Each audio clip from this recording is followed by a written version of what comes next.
TVT au cœur de l'information.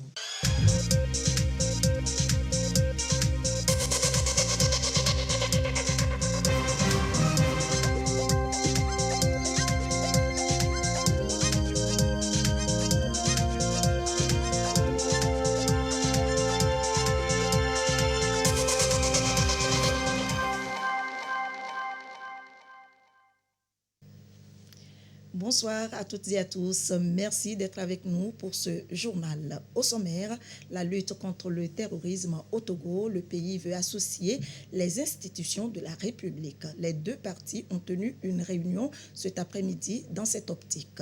Nous allons y revenir dès le début de ce journal. Au sommaire également, la signature de conventions de crédit entre la plateforme industrielle d'Adétikopé et les banques. 95 milliards de francs CFA seront mobilisés pour la construction et le développement de cette plateforme industrielle. En savoir plus dans un instant.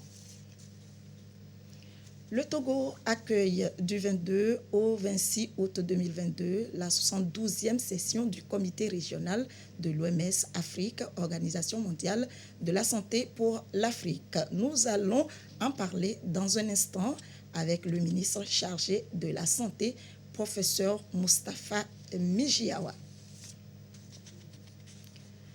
Et puis nous irons en fin d'édition à Témédia pour l'ouverture du championnat militaire et paramilitaire du 3e RI. Les différentes unités participantes vont s'illustrer dans 3 disciplines, dont le parcours d'obstacles.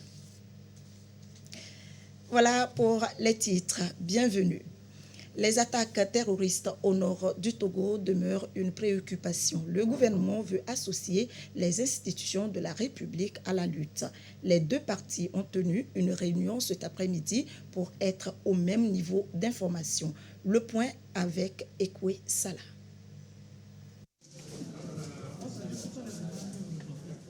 Assemblée nationale, Cour constitutionnelle, Commission nationale des droits de l'homme et autres autorités administratives indépendantes.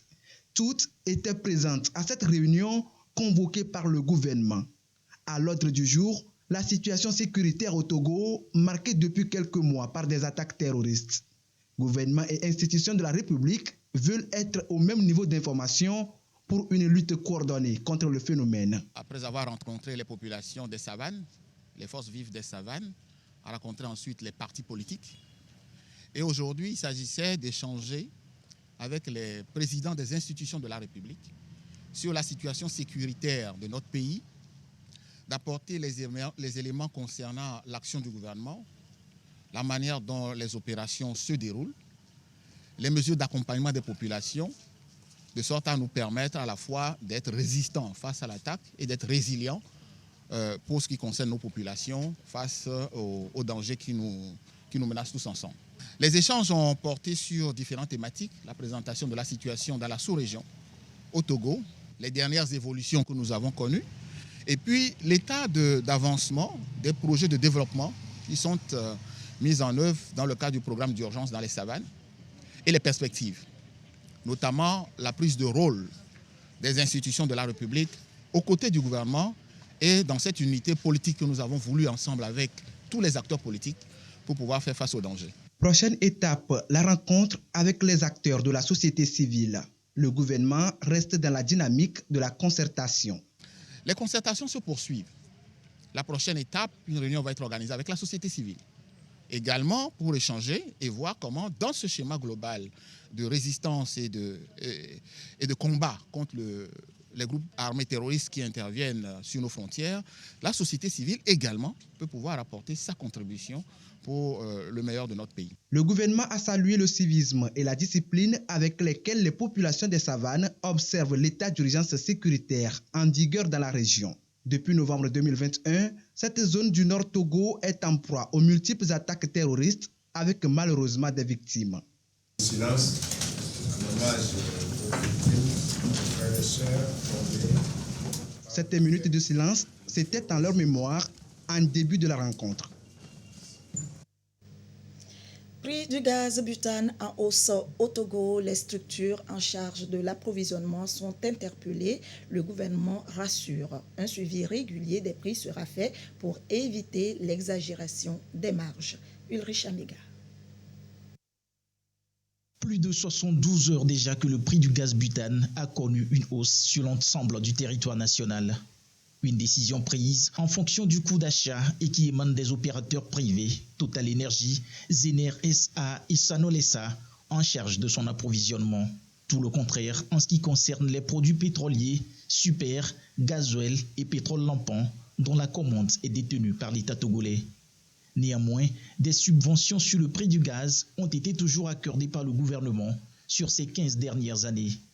De janvier à juillet 2022, ces subventions se sont chiffrées à plus de 10 milliards 444 millions 271 740 francs CFA. Ceci contre une inscription au budget 2022 de 1 milliard 600 millions de francs CFA. Pour le pouvoir public, l'objectif était de limiter la déforestation. Mais force est de constater que cet objectif est loin d'être atteint malgré les efforts consentis. Pour preuve, d'énormes quantités de charbon de bois sont déversées au quotidien dans nos villes ou exposées le long des routes. Face donc à la situation de la vie chère, il paraît plus judicieux de mettre les sommes en jeu pour adresser les besoins des couches vulnérables de la population qui s'adonnent à la production du charbon de bois. Toutefois, un suivi régulier des prix du gaz sera fait afin d'éviter l'exagération des marges et la spéculation des prix des différents acteurs, rassure le gouvernement. La suite de cette édition avec la rencontre ce matin du Conseil des énarques du Togo et les élèves de l'École nationale d'administration ENA. Une séance de travail pour échanger sur les objectifs et attributions du Sénat. La promotion de l'administration publique était également au cœur des discussions. Antoinette Oumaovo voir. Le Conseil des énarques du Togo face aux élèves de l'École nationale d'administration ENA. Une rencontre pour définir des mécanismes en vue du renforcement de l'administration publique.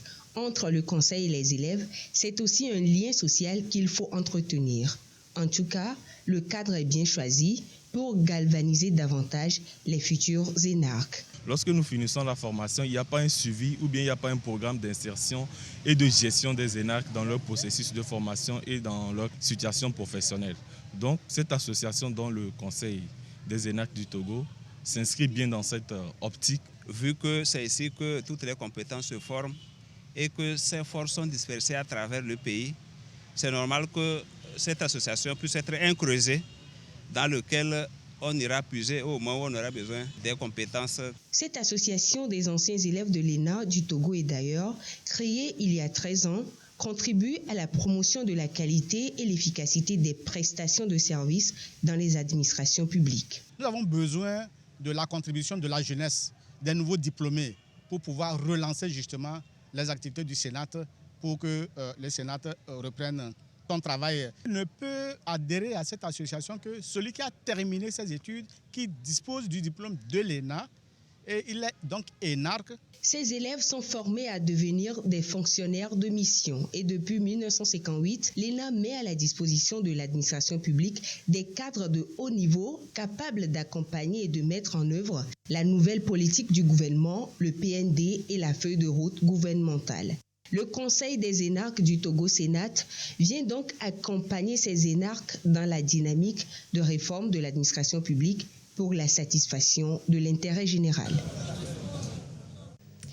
Le Togo va abriter du 22 au 26 août prochain la 72e session du Comité régional Afrique de l'Organisation mondiale de la santé.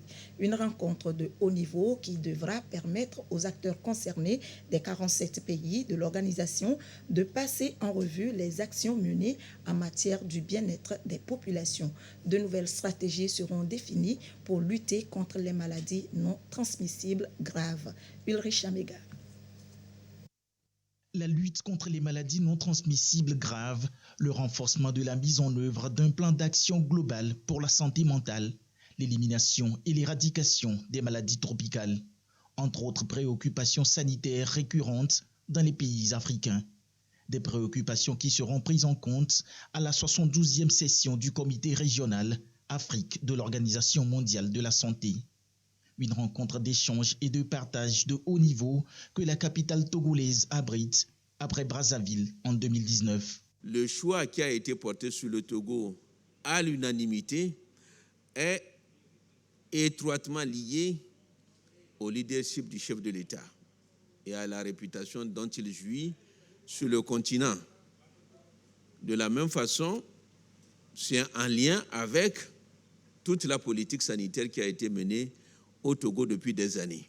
Tout le monde voulait arriver au Togo parce que durant les 2 sessions, bien qu'elles étaient virtuelles, ils ont vu combien de fois le Togo a avancé dans son agenda santé et surtout dans la mise en œuvre des résolutions communes au niveau mondial et au niveau régional. Ce grand rendez-vous de Lomé sera celui du passage en revue des différentes actions menées dans les pays en matière de politique sanitaire.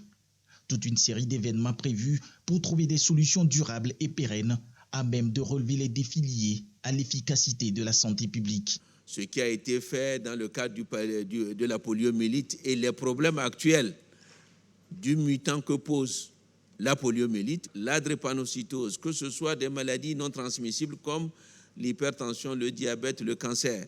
La question de la couverture sanitaire universelle, avec tout ce qui a été fait notamment au Togo et la vision du chef de l'État en la matière, que ce soit également la lutte contre les maladies tropicales négligées, contre lesquelles le Togo a mené un combat extraordinaire, ayant permis au cours des 5 dernières années à éliminer 4 d'entre elles, ce qui est unique au monde aujourd'hui. Plus de 700 participants, en présentiel comme en virtuel, 400 délégués de 47 pays sont attendus à ce grand rendez-vous. À ce propos, justement, nous sommes sur ce plateau avec le ministre chargé de la Santé, professeur Moustapha Mijiawa. Bonsoir, monsieur le ministre. Bonsoir, madame. Du 22 au 26 août 2022 se tient à Lomé la 112e session du comité régional de l'OMS Afrique.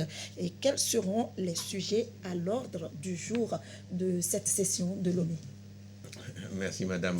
Comme ça a été dit tout à l'heure, ce matin, nous étions en conférence de presse.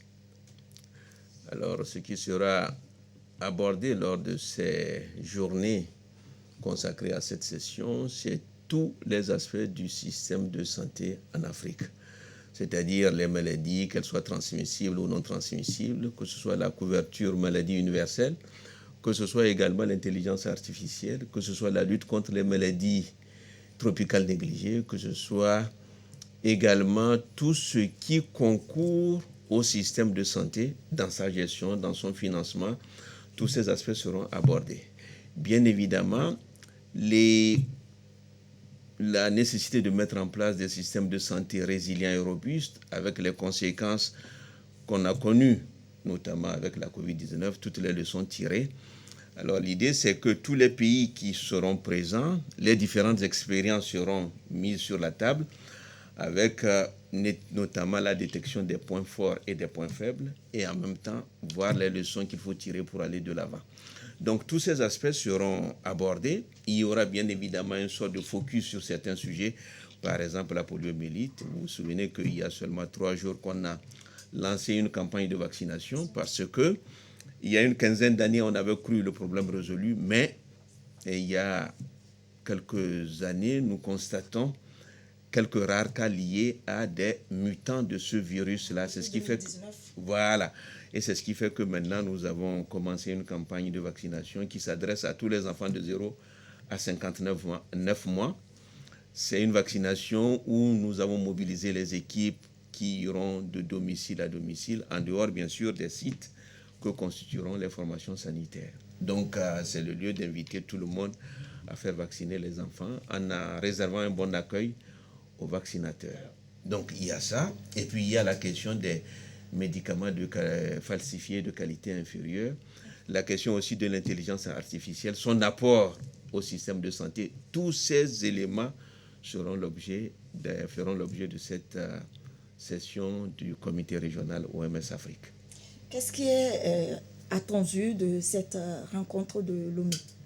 Alors, justement, c'est ce qui est attendu, c'est-à-dire que nous allons passer au peigne fin tout ce qui est tout problème de santé aujourd'hui en Afrique, les actions que nous sommes en train de mener, tout ce qui est aussi maladies émergentes et maladies réémergentes, tout ce qui est aussi les problèmes des grandes épidémies. Et nous avons vu il y a quelques années avec Ebola, nous sommes en train de voir les conséquences de ce genre de maladie avec la Covid-19. Et en même temps, la nécessité pour l'Afrique de voir comment elle peut produire ses propres médicaments, ses propres vaccins. Et en fait, toutes les leçons tirées du passé seront mises sur la table et voir comment on va aller de l'avant.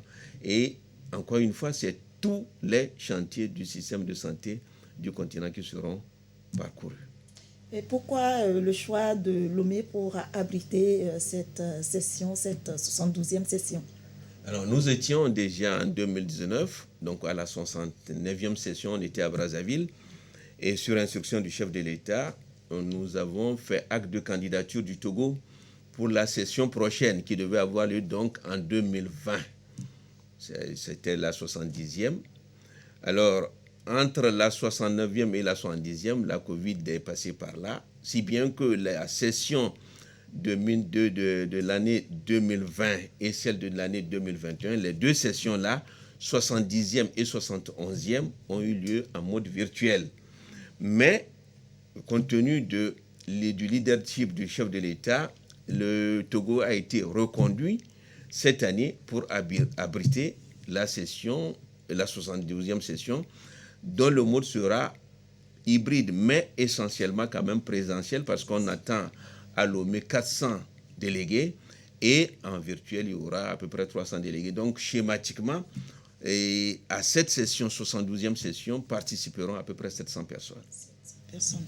D'accord. Et parlons du comité régional de l'OMS Afrique. De quoi s'agit-il concrètement? Bon, le comité régional de l'OMS Afrique, il réunit les délégations de 47 pays africains. C'est-à-dire que vous avez 45 pays qui sont au sud du Sahara et plus le Soudan du Sud et l'Algérie. Ça fait les 47 pays qui constituent le comité régional de l'OMS Afrique. Alors, sa mission, c'est en fait le comité directeur de l'OMS Afrique. Et lors des réunions, on détermine la politique qu'il faut mener de façon globale. On détermine également le budget, on détermine les besoins spécifiques et tous ces éléments mis ensemble seront soumis à l'Assemblée mondiale de la santé. Alors, il y a un autre aspect tout à l'heure dont on devrait parler, c'est la question des liens entre sécurité et santé. Et ça a été largement abordé il y a 2 mois à l'Assemblée mondiale de la santé, et ça sera aussi un des thèmes qui seront abordés parce qu'on sait aujourd'hui le lien étroit entre la paix et la sécurité. Autre chose à ajouter, Monsieur le ministre?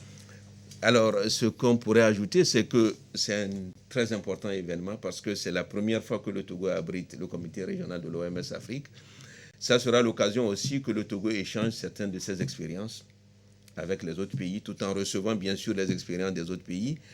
Et ça sera relayé au niveau mondial. Et donc, c'est le lieu de demander aux médias de nous aider à une large diffusion de tout ce qui sera fait, en sachant que dès dimanche, il y aura une marche avec les responsables de l'OMS, avec les membres du gouvernement, avec les grands acteurs, une marche pour montrer l'intérêt de l'activité physique. Parce qu'il est maintenant établi que lorsqu'on lutte contre un certain nombre de maladies, l'activité physique est quelque chose de nécessaire. Merci, Monsieur le ministre, pour cet éclairage et merci d'être passé sur ce plateau. Merci, madame. Merci beaucoup. Registre santé, toujours la campagne de consultation et de dépistage de la cataracte dans la région des Savanes, du 15 août au 3 septembre, région maritime. Cette opération vient d'être lancée à Thévié par le ministre Kodjo Adedje en présence de certains membres du gouvernement et des cadres UNIR. Ramdan Bassina. Kadel, jeune étudiant, est venu pour une consultation. Sa vision baisse de jour en jour et il est inquiet. J'ai constaté que ma vision se détériorait. Je voyais flou. Ça a commencé, j'étais parti voir un ophtalmologue au CHU. Il me prescrivait des colliers que je mettais sur les yeux. Mais je voyais que ça n'allait toujours pas. Abla, elle, a failli perdre la vue à cause de l'automédication. Dès le lancement de cette campagne de consultation et de dépistage gratuit de la cataracte, ces patients n'ont pas hésité à faire le déplacement du centre de traitement. Tous les soins pour mes yeux n'ont donné aucun résultat. Sûrement parce que je n'ai pas eu le bon diagnostic. Quand j'ai appris qu'il y a une campagne gratuite de soins, je me suis dit que je dois saisir ma chance. Sinon, je risque de perdre ma vue si rien n'est fait. La cataracte cause de nombreux cas de cécité. Le chef de l'État, Faure Gnassingbé Singbe, en fait de la prise en charge une priorité. Un engagement qui renforce une fois encore son mandat social. Le lancement de cette campagne de soins ici à Thiévié, c'est pour le compte de la région maritime. Elle se tient du 15 août au 3 septembre 2022. L'opération Zéro Cataracte est de nature à permettre à nos populations de se faire dépister s'il y a des malades là-dedans, qu'on puisse prendre ces malades en charge. Elle est inclusive et à 0 francs. C'est le lieu de rendre un hommage mérité au chef de l'État, au président fondateur de notre grand parti, qui sait mettre, nous insistons là-dessus, les mots et les actes sur les mots MAUX de nos vaillantes populations. Nous, cadres du grand parti, nous avons pris sur nous, de par notre maillage qui couvre l'ensemble du territoire, d'aider les populations à aller vers les centres de dépistage. Sont attendus des milliers de patients grâce aux mains expertes des services de santé des armées et des partenaires. Ce projet voulu et soutenu par le chef de l'État permettra de soulager des patients démunis. Zéro cataracte. Les activités inscrites au programme des 75 ans d'indépendance de l'Inde se poursuivent. La communauté indienne au Togo a organisé ce matin une opération de don de sang au Centre national de la transfusion sanguine à Lomé. Tchazinambaga. La communauté indienne résolument engagée à sauver des vies humaines au Togo. C'est la deuxième fois depuis 2021 que cette opération de collecte d'envergure est organisée dans le contexte de la célébration de l'indépendance de l'Inde. L'initiative vient de l'ambassade de l'Inde en collaboration avec la World Malayali Federation au Togo. 15 August is of special relevance to India. Le 15 août revêt une importance particulière pour l'Inde, car c'est le jour de notre indépendance. Et plus important encore, les 75 ans de notre indépendance, il ne peut y avoir de meilleur jour qu'aujourd'hui pour une si noble cause. Le rôle joué par la communauté indienne va bien au-delà des considérations économiques. Et ceci est un bon exemple du rôle que la communauté indienne joue ici. Il s'agit de motiver et d'encourager la communauté, toutes les communautés environnantes à prendre conscience qu'il s'agit d'une grande cause, car ce don aidera ceux qui ont besoin de sang. À cette occasion, je remercie le Centre national de transfusion sanguine, la Fédération mondiale de Malayali et l'Association Malayali Togo-Inde de s'être réunis et d'avoir accompli une action aussi noble. Pour un besoin de 75 000 poches de sang par an, le Centre national de transfusion sanguine ne couvre qu'à peine 72%, ce qui crée régulièrement des pénuries dans les formations hospitalières. Voilà pourquoi ce geste humanitaire, expression de la solidarité de la communauté indienne, est très bien apprécié par le Centre national de transfusion sanguine. Le Centre national de transfusion sanguine traverse un moment de pénurie dû au fait que nous sommes presque en saison pluvieuse et dans les grandes vacances. La grande population de nos donneurs sont des étudiants et des élèves et en ce moment ici où difficilement le centre est fréquenté, donc c'est un temps pour pouvoir dire un sincère merci à l'ambassadeur de l'Inde résident au Togo et à toute la communauté qui ont fait le déplacement pour venir nous donner du sang. Cette action de la communauté indienne sonne donc comme une invite à toutes les autres communautés vivant au Togo à donner un peu de leur sang pour sauver des vies. La World Malayali Federation est présente dans 162 pays au monde, dont 54 en Afrique. Elle œuvre dans l'humanitaire, l'éducation, la santé et le soutien à l'enfance. Allez, passons maintenant à l'actualité hors du Togo. Au Kenya, le vice-président sortant, William Ruto, a été déclaré ce lundi vainqueur de la présidentielle du 9 août dans une ambiance houleuse marquée par des désaccords au sein de la commission électorale et l'éruption de manifestations parfois violentes. Son rival perdant, Raila Odinga, a qualifié ce jour de parodie le résultat de l'élection. Il s'agit de sa première allocution depuis l'annonce de sa défaite. Ce mardi, Raila Odinga a rejeté les résultats de la présidentielle au Kenya et qui donne vainqueur sur le fil son rival William Ruto. Le vétéran de la politique kenyane a également vivement critiqué le travail de la commission électorale indépendante chargée de vérifier ces résultats. Ce que nous avons vu lundi est une parodie et un mépris flagrant de la Constitution et des lois du Kenya de la part du président de la commission électorale et de certains de ses membres.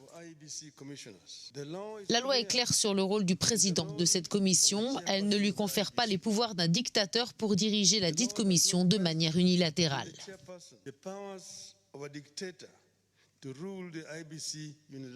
La commission électorale est divisée, les partisans de Raila Odinga sont en colère, le Kenya est sous tension et dans toutes les têtes reviennent les souvenirs horribles des conséquences des élections de 2007. Cette année-là, Raila Odinga avait contesté les résultats. La crise post-électorale qui avait suivi avait provoqué des affrontements interethniques et la mort de plus d'1 millier de personnes. Revenons au Togo avec le championnat militaire et paramilitaire au 3e RI de Temidja. Le ton est donné ce mardi. Les différentes unités qui y prennent part vont s'illustrer dans 3 disciplines, notamment la marche commando. Sylvain Abdou.